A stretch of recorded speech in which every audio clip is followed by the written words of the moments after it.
শিকার শিশুটি মারা গেছে। ইন্না লিল্লাহি ওয়া ইন্না ইলাইহি রাজিউন। প্রধান উপদেষ্টা গভীর শোক প্রকাশ করেছেন। আসামিদের দ্রুত বিচারের আওতায় নিয়ে আসার নির্দেশ দিয়েছেন তিনি। শিশুটির মৃত্যুর তথ্য প্রেস বিজ্ঞপ্তির মাধ্যমে নিশ্চিত করেছে আইএসপিআর। জানায়, দুপুর 1টার দিকে ঢাকার সম্মিলিত সামরিক হাসপাতালে চিকিৎসাধীন অবস্থায় শেষ নিঃশ্বাস ত্যাগ করে শিশুটি।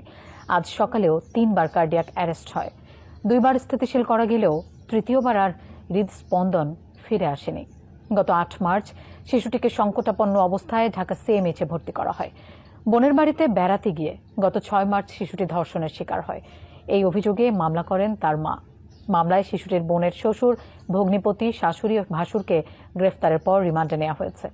বাংলাদেশ সেনাবাহিনী শিশুটির বিদেহী আত্মার মাগফিরাত কামনার পাশাপাশি শোক সন্তপ্ত পরিবারের প্রতি গভীর সমবেদনা জানিয়েছে।